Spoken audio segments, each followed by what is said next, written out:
नमस्कार, स्वागत है आपका लाइव टाइम्स पर। मैं हूं धीरज त्रिपाठी और आज हमारे साथ बात करने के लिए हमारे सहयोगी राजीव ओझा जी।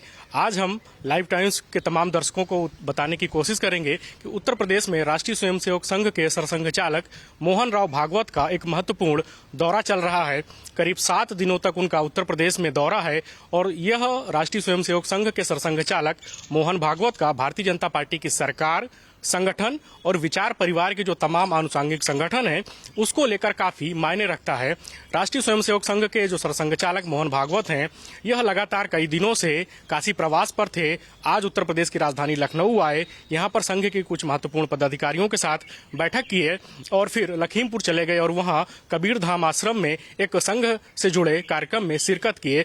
यही नहीं, तमाम स्तर पर कुछ लोग यह नैरेटिव सेट करने की कोशिश करते हैं कि भारतीय जनता पार्टी की मुख्यमंत्री योगी आदित्यनाथ के नेतृत्व वाली सरकार और राष्ट्रीय स्वयंसेवक संघ के बीच रिश्ते ठीक नहीं हैं। तमाम स्तर पर यह बात आती है कि योगी आदित्यनाथ का संघ के स्तर पर और बीजेपी के केंद्रीय नेतृत्व के स्तर पर तमाम बार विरोध हो रहा है। इसी विषय पर हमारे साथ बात करने के लिए राजीव जी हैं। राजीव जी, आरएसएस के प्रमुख मोहन भागवत का दौरा काफी महत्वपूर्ण है और यह दौरा ऐसे समय हो रहा है कि जब आरएसएस का शताब्दी वर्ष भी, विजयादशमी में 100 वर्ष पूरे होने वाले हैं। तो इस पूरे जो आरएसएस के सरसंघ चालक का उत्तर प्रदेश प्रवास है, करीब 1 सप्ताह का पूरा प्रवास है, इसको किस नजरिए से देखते हैं आप? देखिए, मुख्य रूप से जो संघ का अपना प्रकल्प है, एक शताब्दी वर्ष चल रहा है चूंकि इनका, और 1925 में स्थापना हुई थी संघ की विजयादशमी के मौके पर, तो 2025 में 100 साल पूरा हो रहा है। तो संघ का जो अपना एजेंडा है वो उनका ये है कि शताब्दी वर्ष के कार्यक्रम होने हैं और 100 साल संघ अपना सेलिब्रेट कर रहा है एक तरह से। उसलिए वो सभी राज्यों का दौरा कर रहे हैं और संघ के जो कार्यक्रम होते हैं उसको तात्कालिकता से जोड़कर नहीं देखना चाहिए, क्योंकि संघ का कार्यक्रम पहले से तय होता है। 6 महीना पहले, साल भर पहले से उनके प्रवास के कार्यक्रम तय हो जाते हैं। तब की परिस्थितियां, आज की परिस्थितियां अलग होती हैं। वो ये सोच के यूपी में नहीं आए हैं कि इस समय क्या परिस्थिति होगी। वो उस समय के निर्णय के अनुसार तय हुआ था कार्यक्रम उनका कि हमें उत्तर प्रदेश जाना है और अपने इस कार्यक्रम के तहत जाना है। उस कार्यक्रम तहत तो आए हैं, लेकिन क्या है कि राजनीतिक परिस्थितियां ऐसी रहती हैं तो उसको लेकर कयास शुरू हो जाते हैं।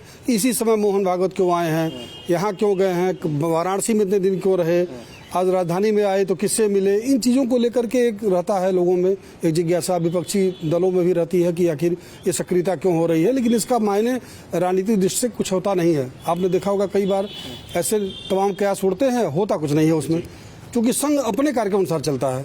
तो उसी तरह से है, इसका कोई अर्थ अगर निकाल रहा है तो निश्चित रूप से गलत साबित होगा।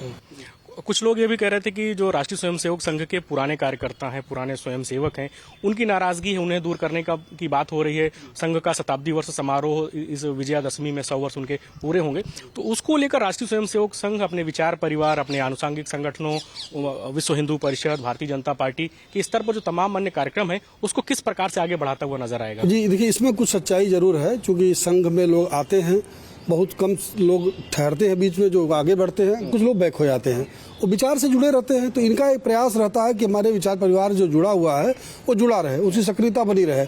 और संघ इस बार शताब्दी वर्ष में अपने प्रयास कर रहा है कि ग्राम पंचायत स्तर पर संघ की शाखाएं लगें, उसको मजबूती मिले, जो फ्रंटल संगठन है वो अपना काम करें और सभी फ्रंटल संगठनों के लिए जो एजेंडा तय होता है, संघ की जो प्रतिनिधि सम्मेलन होता है राष्ट्रीय स्तर पर, उसके अनुसार सभी फ्रंटल संगठन भी अपना काम करें और उसका निष्कर्ष दिखाई दे। कुछ लोग उस निष्कर्ष को राजनीतिक दृष्टि से देखते हैं कि सरकार बनाने के लिए संघ लगा हुआ है। वास्तव में संघ सरकार के लिए लगा हुआ है, संघ अपना काम करता है। क्योंकि भारतीय जनता पार्टी उसके विचार परिवार से जुड़ी हुई है, उसके काफ़ी करीब है, तो उसको संघ की सक्रियता का लाभ मिलता है, हमेशा से मिलता है। और 27 से चुनाव होगा तो मिलेगा, 29 लोकसभा मान लीजिए होती है तो उसमें मिलेगा। तो इन चीज़ों से संघ को जोड़ लिया जाता है। लेकिन संघ के जो अपने क्रियाकलाप होते हैं वो उसके अपने एजेंडे के अनुसार होते हैं। उसी तरीके से चलते हुए ये कार्यक्रम चल रहे हैं उनके। आरएसएस का एक बड़ा काम है कि जो धर्मांतरण हो रहे हैं देश पे, उस पर रोक लगाना, राष्ट्रवाद की जो प्रखरता है उसको और आगे बढ़ाना, हिंदुत्व का काम करने को लेकर भी राष्ट्रीय स्वयंसेवक संघ लगातार प्रयास भी कर रहा है। उत्तर प्रदेश में जो भारतीय जनता पार्टी की सरकार है, मुख्यमंत्री योगी आदित्यनाथ के नेतृत्व में धर्मांतरण विरोधी भी कानून आया था, आरएसएस ने उसकी भी तारीफ की है। तो जो अब सरसंघ चालक का उत्तर प्रदेश में दौरा चल रहा है उस पर उसकी भी कुछ चर्चा हुई है? बिल्कुल, जो धर्मांतरण ये संघ का ही एक तरह से था एजेंडा, जिसको भारतीय जनता पार्टी की उत्तर प्रदेश सरकार ने लागू किया और अवैध धर्मांतरण विरोधी एक कानून बाकायदा पास हुआ, उसकी धाराएं बनी, उसके तहत गिरफ्तारी हो रही है, कार्रवाइयाँ हो रही हैं। आए दिन जिलों में हम आप रिपोर्टिंग करते हैं, देखते ही हैं कि कहाँ से मामले दर्ज हो रहे हैं तुरंत, और तुरंत पुलिस सक्रिय होती है, गिरफ्तारी होती है। तो ये एक बड़ा एजेंडा था संघ का, जिसे उत्तर प्रदेश सरकार ने क्रियान्वित किया है। तो संघ निश्चित रूप से खुश होता है, जो उसका अपना एजेंडा उस पर सरकार काम करती है तो निश्चित रूप से संघ उससे खुश होता है।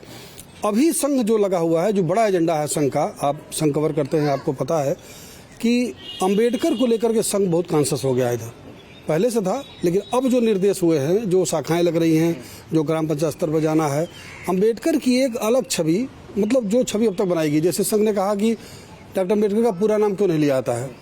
डॉक्टर अम्बेडकर का पूरा नाम है डॉक्टर भीमराव रामजी अम्बेडकर, और माना जाता है, और ये सच्चाई भी है कि संविधान सभा पर उन्होंने जो हस्ताक्षर किया है उसी नाम से किया है।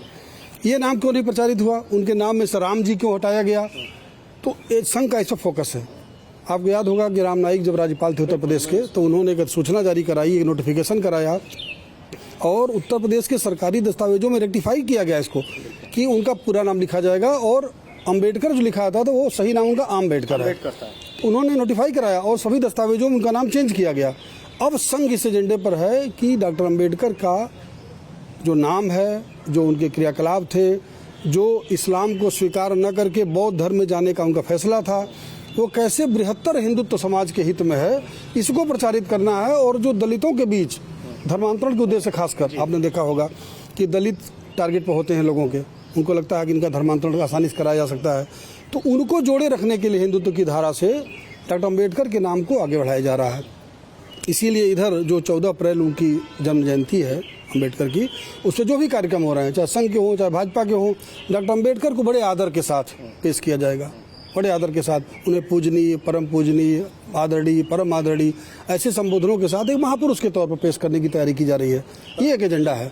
इसके कुछ सियासी निहितार्थ भी निकाले जा रहे हैं कि जो बड़े स्तर पर देश में दलित वोट बैंक है, उस पर भारतीय जनता पार्टी अपना एकाधिकार करने की कोशिश कर रही है। उत्तर प्रदेश में बहुजन समाज पार्टी जो दलित वोट बैंक के आधार पर आगे बढ़ी और वो सरकार बनाई। अब उत्तर प्रदेश में जो बहुजन समाज पार्टी का जो वोट बैंक है वो बीएसपी से छिटक रहा है।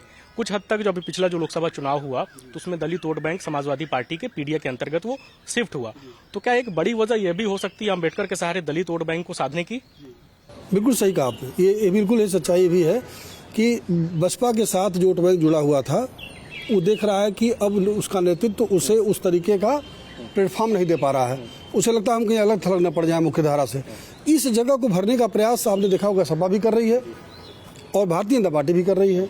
तो जो बड़ा वोट बैंक जो अभी एक तरह से दिशाहीन है, एक तरह से उसे लग रहा है कि हमारा वोट बैंक हम कहाँ जाएंगे, किधर जाएंगे, तो उसको अपनी तरफ खींचने का भी एक प्रयास है। क्योंकि डॉक्टर अम्बेडकर को आराध्य मानते हैं वो, और एक संविधान के तहत जो आरक्षण का उन्हें लाभ मिला और तरह के अधिकार जो दिलाए, उनके हक की लड़ाई डॉक्टर अम्बेडकर लड़े उस दौरान, तो उसको लेकर दलितों में उनके प्रति अतिशय सम्मान का भाव है। तो उसका लाभ लेने के लिए निश्चित निहितार्थ है कि भारतीय जनता पार्टी और जो उसका मार्गदर्शक है राष्ट्रीय स्वयं संघ, वो यह है कि डॉक्टर अम्बेडकर के नाम पर हम आगे का चलेंगे तो दलित हमारे प्रति आकर्षित होगा। ये आपने बिल्कुल ठीक कहा, ये है। और नगीना से जो अभी 2024 के लोकसभा चुनाव में एमपी हुए, मेमला पार्लियामेंट हुए हैं, चंद्रशेखर आजाद उर्फ रावण, उनका जो दलित समाज के जो वोटर हैं, खास करके जो युवा वर्ग है, उनमें उनकी लोकप्रियता बढ़ रही है। तो इससे भी बीजेपी नेतृत्व और राष्ट्रीय स्वयंसेवक संघ भी चिंतित है जी। और सबसे ज्यादा तो बसपा चिंतित है। आपने देखा होगा कि मायावती अक्सर हमला करती रहती है चंद्रशेखर के ऊपर, और भारतीय जनता पार्टी को भी ये लगता है कि कोई और विकल्प न खड़ा होने पाए। मतलब बसपा ने लंबे समय तक दलित वोटों की रहनुमाई की उत्तर प्रदेश में, और ये चला कि दलित उसके साथ खड़ा है। बाद के दिनों आपने देखा होगा कि बसपा के टिकटों की जो मारामारी होती थी, वो ये था कि दलित वोट बैंक शिफ्ट हो जाता है, बसपा का टिकट, उसका चुनाव चिन्ह हाथी देख करके। ये स्थितियां बदल रही हैं। चंद्रशेखर अभी अपनी एक सीट पर जीते हैं जहां से वो उनका कार्यक्षेत्र रहा है। उत्तर प्रदेश के अन्य हिस्सों में जहां वो जा रहे हैं, थोड़ा उनको फॉलोइंग मिल रही है, खासकर यूथ में, दलित यूथ में। तो इसको लेकर के एक चिंता जरूर है कि हम आगे बढ़ करके, मतलब चंद्रशेखर की उन्नति, तरक्की और उनके और ज़्यादा व्यापक जनाधार हासिल करने से पहले हम वो जगह भर दें। तो वो बात जरूर है कि बसपा से पहले उस जगह को लेने के लिए भाजपा ज़्यादा सक्रिय हो गई है। अच्छा राजीव जी, राष्ट्रीय स्वयंसेवक संघ, बीजेपी नेतृत्व और मुख्यमंत्री योगी आदित्यनाथ के रिश्तों को लेकर तमाम बार कुछ लोग सोशल मीडिया पर या कुछ अन्य लोग हैं जो बीजेपी के विरोधी हैं, मुख्यमंत्री योगी आदित्यनाथ के कामकाज से जो पसंद नहीं है, जो उत्तर प्रदेश में लॉ एंड ऑर्डर बेहतर करने की कोशिश की गई, अपराधियों माफियाओं पर कार्रवाई की गई, तो एक तमाम वर्ग हैं, खास करके पॉलिटिकल बात करें तो विपक्षी लोगों को कह सकते हैं, वह लोग तमाम तरह का नैरेटिव सेट करने की कोशिश करते हैं कि योगी आदित्यनाथ के रिश्ते संघ से और बीजेपी नेतृत्व से ठीक नहीं है। जबकि योगी आदित्य आदित्यनाथ राष्ट्रीय स्वयंसेवक संघ की जो विचारधारा है, जो उनके काम है, जो उनका हिंदुत्व का एजेंडा है, राष्ट्रवाद का एजेंडा है, उसको आगे बढ़ाते हुए नजर आते हैं। आरएसएस प्रमुख मोहन भागवत ने पिछले दिनों ये भी कहा था कि हिंदुओं को एकजुट होना होगा। फिर उसी के संदर्भ में मुख्यमंत्री योगी आदित्यनाथ का एक विधानसभा चुनाव के दौरान उनका बयान आया कि बटेंगे तो कटेंगे। तो ये जो पूरी लड़ाई है, या फिर जो कुछ लोग नैरेटिव सेट करते हैं अलग प्रकार का, उस पर क्या कहेंगे आप? देखिए, आपने जो नारे की बात की, आप याद होगा उसी दौरान संघ का कोई कार्यक्रम था और सरकारवाह दत्ता जी होसवाले जी ने इस नारे का प्रकारांतर समर्थन किया। उन्होंने कहा कि ये एक संदेश है और एकता का भाव छिपा हुआ है इसमें, और एकता समरसता उन्होंने बात की कि इसका भाव छिपा हुआ है। और आप देखिए कि भारतीय जनता पार्टी की राजनीति में नरेंद्र मोदी और उसके बाद योगी आदित्यनाथ के अभ्युदय के बाद संघ का एजेंडा कैसे क्रियान्वित हो रहा है। जो राम मंदिर का संघ का एजेंडा था, घोषित तौर पर विश्व हिंदू परिषद की अगुवाई में राम मंदिर का आंदोलन चला, इतना लंबा, राम मंदिर बनकर तैयार हो गया। धारा 370 जब से संघ की स्थापना हुई तब से उनके एजेंडे में था, इसको नरेंद्र मोदी ने पूरा किया। राम मंदिर बन गया, 370 समाप्त कर दिया गया। तो ये आगे जो संघ देख रहा है कि जो हम उसका एजेंडा है हिंदुत्व का, योगी आदित्यनाथ उसके प्रतिनिधि बनकर उभरे हैं, जनमानस में दिखाई दे रहा है, देशव्यापी एक छवि उनकी बन रही है। तो संघ को ऐसे लोग पसंद आएंगे निश्चित रूप से। संघ ऐसे लोगों को आगे बढ़ाना चाहेगा, वो क्यों नहीं चाहेगा कि जो उसका एजेंडा आगे बढ़ाएगा उसके साथ संघ अपनी ताकत लगाएगा। तो ये विपक्ष के लोगों की बात है। संघ की पसंद मोदी और योगी निश्चित रूप से होंगे, क्योंकि ये जनमानस की पसंद है। जो उनके वोट बैंक के हिसाब से, पार्टी का भाजपा की दृष्टि से देखें तो वोट बैंक देखा जाएगा, संघ की दृष्टि से देखें तो विचार का देखा जाएगा। तो उनके विचारधारा के, विचार परिवार के पोषक हैं दोनों। तो संघ निश्चित रूप से दोनों के पीछे खड़ा है, इसमें कहीं कोई गतिरोध की बात नहीं है। और आरएसएस के तमाम वरिष्ठ प्रचारकों से भी जब हमारी बात होती है ऑफ कैमरे पर, तो लोग कहते हैं कि योगी आदित्यनाथ संघ की ही विचारधारा को आगे लेकर लगातार जा रहे हैं, और संघ के तमाम प्रचारक, तमाम स्वयंसेवक मुख्यमंत्री योगी आदित्यनाथ को प्रधानमंत्री के रूप में भी देख रहे हैं। बिल्कुल, क्योंकि ये देखिए, एक बहुत अच्छी बात आपने कही, संघ एक ऐसा संगठन है जिसके अपने निहित स्वार्थ नहीं है। संघ के किसी प्रचारक को राज्यसभा नहीं जाना है, लोकसभा नहीं जाना है, मंत्री नहीं बनना है, उन्हें समाज का ही काम करना है। शुरू से लेकर अंतिम तक उनकी जो भूमिका है वो समाज कार्य की भूमिका है। तो उनका किसी से विशेष लगाव इस दृष्टिकोण से नहीं होता है कि फला व्यक्ति ही हमारा नेतृत्व करेगा या विचार परिवार का नेतृत्व करेगा। वो ये देखता है कि हमें दूरदर्शिता देखनी है कि आगे विचारधारा को कौन लीड करेगा। एक भविष्य के साथ संघ हमेशा चलता है, 10 साल 20 साल आगे का। तो देख रहा है कि नेतृत्व में, बीजेपी की मौजूदा नेतृत्व में जो लोग हैं, सक्रिय हैं लीडरशिप में, वो कौन आगे तक जाएगा, किसको हिंदुत्व की विचारधारा ज़्यादा आगे पसंद कर रही है, तो वो संघ उनके साथ खड़ा होता है, इसमें कोई गतिरोध भी नहीं है। जी, अभी राष्ट्रीय स्वयंसेवक संघ की अखिल भारतीय एक प्रतिनिधि सभा की एक महत्वपूर्ण बैठक बेंगलुरु में हुई थी। उसमें तय किया गया और एक तरीके से चिंता जताई गई, हालांकि किसी राजनीतिक दल का नाम नहीं लिया गया, और राष्ट्रीय स्वयंसेवक संघ कभी जाति की बात नहीं करता। तो ये तय हुआ कि जो जातियों का भेद है उत्तर प्रदेश में, अगर लोकसभा चुनाव की बात करें तो समाजवादी पार्टी ने कहा कि हम पिछड़े दलित अल्पसंख्यक को लेकर आगे बढ़ें, और उसी एजेंडे पर हमें काफी हद तक सफलता मिली। तो आरएसएस एक बड़ा काम करने के बारे में सोचा है, रणनीति बनाई है, हिंदू सम्मेलन करने की बात कही गई है कि जो तमाम जातियों की बात होती है उसे हम एकजुट करेंगे। जी, ये बिल्कुल ठीक आपने, शताब्दी वर्ष का जो कार्यक्रम है उसमें एक एजेंडा ये भी है कि हम विजयादशमी के मौके तक, मतलब जो 2025 का उनका स्थापना दिवस का समय आएगा, तब तक लगातार ऐसे सम्मेलन करेंगे, क्योंकि संघ ये नहीं चाहता है कि हिंदू कहीं विभाजित होकर दिखाई दे, जातियों में बटे। तो हिंदू के रूप में जब वो दिखेगा तभी उसकी ताकत बढ़ेगी। तो वो इसलिए जो समाजवादी पार्टी का मामला है, पीडीए का खासकर, उससे अलगाववादी जातियों के बीच अलगाव एक तरह से है, उनको बांटने की बात है। संघ इसे नहीं चाहता, इसलिए वो कभी जब भी करता है सोशल इंजीनियरिंग तो उसे सामाजिक समरसता के रूप में पेश करता है, इसलिए हिंदू सम्मेलन उसे सूट करता है। संघ की जो प्रतिनिधि सभा की बैठक हुई उसके बाद मोहन भागवत जी का ये जो दौरा है वो भी उत्तर प्रदेश के लिए काफ़ी मायने है। 2027 के अगर विधानसभा चुनाव की बात करें, 2029 में जब देश में लोकसभा चुनाव होने वाला है, संघ के 100 वर्ष विजयादशमी पूरे हो रहे हैं, तो संघ ने यह तय किया है कि राष्ट्रीय स्वयंसेवक संघ की जो शाखाएं हैं, जहाँ पे स्वयंसेवकों को तैयार किया जाता है, उनमें हिंदुत्व की, राष्ट्रवाद की भावना भरनी होती है, उस काम को भी संघ निचले स्तर तक ले जाने की तैयारी कर रहा है। जी बिल्कुल, यही तैयारी, जो दौरे हो रहे हैं इनके उत्तर प्रदेश में, आपने देखा कि वाराणसी गए, सोनभद्र गए, लखनऊ आए, आज लखीमपुर खीरी गए, फिर वो कानपुर आने वाले हैं। अभी कुछ दिन बाद उनका कानपुर में कार्यक्रम है मोहन भागवत जी का। तो संघ में जो सरसंघचालक की भूमिका होती है वो गाइड और फिलासफर के रूप में होती है। वो संघ का गाइड और फिलासफर होता है, दिशा निर्देश देता है, और नीचे जो प्रचारक होते हैं उसे एग्जीक्यूट करते हैं सरकारवाह के माध्यम से। तो जो एजेंडा है जो तय किया गया है, ये कार्य योजना है, उसके तहत तो काम हो रहा है। और निचले स्तर पर ले जाना संघ को, उसकी बुनियाद को और मजबूत करना, यही संघ का अपना काम है और व्यक्ति निर्माण का काम है। और व्यक्ति निर्माण इसी तरह होता है कि निचले लेवल पर जाकर के और विभिन्न कार्यक्रमों के माध्यम से, खासकर जो महापुरुष हैं जो समाज में अपने स्थापित रहे हैं, उनको सामने लाना, समाज को दिखाना कि देखो ये तुम्हारे संप्रदाय के, जाति के ये महापुरुष हैं, इन्होंने क्या रास्ता दिखाया है। इसी तरह डॉक्टर अम्बेडकर का नाम निकाला गया है कि एक बड़ा वर्ग है दलितों का, जिन्हें गुमराह किया जाता है, उनका धर्मांतरण कराने की कोशिश होती है। ऐसे लोगों को रोकने के लिए, उनको सही चीज़ बताने के लिए डॉक्टर अम्बेडकर का चेहरा सामने रखा जाता है। ये चीज़ें आगे आने वाले दिनों में होंगी और निचले स्तर पर जाएंगी। बिल्कुल। संघ ने यह भी तय किया है कि हम जो संघ की शाखाओं को बढ़ाने का कार्य है, जो सेवा कार्य है, उनके जो तमाम सारे प्रकल्प चल रहे हैं, पर्यावरण को लेकर काम है, तमाम अन्य जो उनके लगातार काम है, इसके साथ साथ उन्होंने तय किया कि हर घर भगवा फहराएंगे। ये भी एक बड़ा अभियान शुरू होने वाला है। जी हाँ, ये बिल्कुल ये भी है कि वो ही शताब्दी वर्ष से जुड़ा हुआ ही है कि एक चाहते हैं कि इस अवधि में हम जितना हो सके लोगों को अपनी विचारधारा पहुँचाएँ, उनके करीब तक पहुँचें। भगवा उनका एजेंडा ही है, जिस घर भगवा लहरा गया, समझते हैं कि यहाँ तक हमारी विचारधारा पहुँच गई है। और जैसे भारतीय जनता पार्टी का विस्तार हो रहा है, तो चूंकि वो भारतीय जनता पार्टी संघ के बहुत करीब है, वैचारिक रूप से, सैद्धांतिक रूप से संघ के लोग उसमें जाते हैं, संगठन मंत्री के रूप में काम करते हैं, तो भाजपा इस तरह से काफ़ी उनके करीब है। तो भाजपा का विस्तार है, सीधे तौर माना जाता है कि संघ की विचारधारा का विस्तार है, तो इसलिए संघ का लाभ भाजपा को मिल जाता है। अच्छा, राष्ट्रीय स्वयंसेवक संघ और बीजेपी का सपना था कि अयोध्या में राम मंदिर बने। करोड़ों जो सनातनी हैं, उन सब का सपना था कि अयोध्या में राम मंदिर बने। राष्ट्रीय स्वयंसेवक संघ या बीजेपी के जो तमाम लोग हैं, जो संत समाज के लोग हैं, वो नारा लगाते थे अयोध्या, मथुरा, काशी। अयोध्या का सपना तो पूरा हो गया।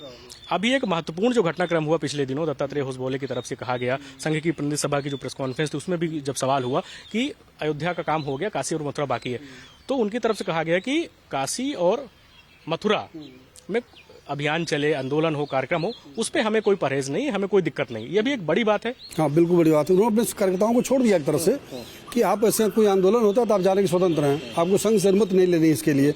इसका मतलब सीधे तौर पर है कि इन दोनों से जुड़े जो आंदोलन होंगे, उसे संघ का पूरा समर्थन है।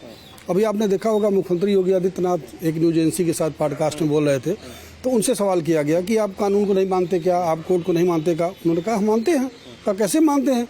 मथुरा में ऐसे हो रहा है। उन्होंने कहा हम कोर्ट को मानते तभी तो कुछ नहीं हो रहा है, नहीं मान रहे होते बहुत कुछ हो गया होता। ये संकेत है कि आने वाले दिनों में जो संघ की कार्य योजना है, उसके तहत ये विषय आने ही आने हैं। काशी और मथुरा का विषय आएगा, इसके लिए आंदोलन होंगे, संघ उसकी पृष्ठभूमि तैयार कर रहा है। अच्छा राजीव जी, एक और महत्वपूर्ण विषय है जो समाज के बीच में चर्चा का विषय है। राष्ट्रीय स्वयंसेवक संघ के जो संचालक मोहन भागवत हैं, उनकी तरफ से बयान आया जब संभल में हिंसा हुई, तो ये कहा गया कि हर मस्जिद में हमें मंदिर नहीं खोजना चाहिए। उस बयान को लेकर मुख्यमंत्री योगी आदित्यनाथ ने समर्थन के तमाम स्तर पर उसकी बातचीत भी हुई, समर्थन भी, और कुछ लोगों ने उसको निंदा भी। अभी केंद्र सरकार वक्फ संशोधन विधेयक लेकर आई और पास हो गया, और वह भी अगर हिंदुत्व की बात की जाए तो वह एक बड़ा काम है कि हर मस्जिद में मंदिर तो हम नहीं खोजेंगे, लेकिन जो वक्फ की संपत्तियां हैं, जो उन पर तमाम सारे तथाकथित धर्मगुरु, मौलाना, मुतवल्ली, उन लोगों ने उस पर लगातार जो कब्जा किया हुआ है, वह भी एक बड़ा काम हुआ है। वो अपने आप सामने आ जा रहा है। जैसे संघ का जो डायरेक्शन था कि हम हर मंदिर में नहीं खोजेंगे, हर मस्जिद में मंदिर नहीं खोजेंगे, उसका ये था कि हम अपने को ज़्यादा विस्तृत न करें, बांटे मत। जो फोकस अभी है कि काशी मथुरा, अयोध्या काशी मथुरा जो हमारा 3 है, जो जहाँ से हमारी पहचान है, जिससे पूरी दुनिया में हिंदुत्व की पहचान है, हम उन पर फोकस करें और हर मस्जिद मंदिर न खोजें, मतलब अनावश्यक विवाद न बढ़ाएं। लेकिन जो संभल का इशू था, जिसे मुख्यमंत्री ने भी खुले तौर पर कहा कि हम खोज नहीं रहे हैं, निकल रहा है। हाँ। जो संभल का दृश्य है वो अलग तरह का है। जैसे वहाँ क्या था कि चीज़ें ढकी छुपी थी, छिपा ली गई थी, वो अनावृत हो रही हैं, खुल रही हैं, सामने आ रही हैं। तो इस दृष्टिकोण से वो विषय आ गया। बाकी जो था कि नहीं करेंगे, वो निर्देशित था एक तरीके से कि अनावश्यक विषय न खोजे जाएं। और वक्फ का जो है मामला, ये भी सीधे तौर पर आ रहा है कि जो प्रॉपर्टियों पर कब्जे थे, जिस तरीके से वक्फ प्रॉपर्टियों का निस्तारण हो रहा था, जिस तरह कब्जे कराए जा रहे थे, जिस तरह मुनाफा कमाया जा रहा था, उसके जरिए अब उस पर लगाम लगेगी। तो एक वर्ग इससे विचलित होगा और वो इसको इस विचारधारा से जोड़कर देखेगा कि ये इस उद्देश्य से कराया जा रहा है जी, जबकि इसका विषय अलग है। ठीक है, तो हमारे साथ हमारे सहयोगी थे राजीव ओझा जी, जो उत्तर प्रदेश में राष्ट्रीय स्वयंसेवक संघ के सरसंघ चालक मोहन राव भागवत का दौरा था, या संघ से जुड़े तमाम अन्य वरिष्ठ जो उनके प्रचारक हैं, उनके दौरे थे। सरकार के स्तर पर, संगठन के स्तर पर तमाम विषयों पर हमने चर्चा की। वीडियो जर्नलिस्ट सुंदरम केसरी के साथ धीरज त्रिपाठी, लाइव टाइम्स, लखनऊ। देश दुनिया की तमाम खबरों के लिए आप देखते रहिए लाइव टाइम्स।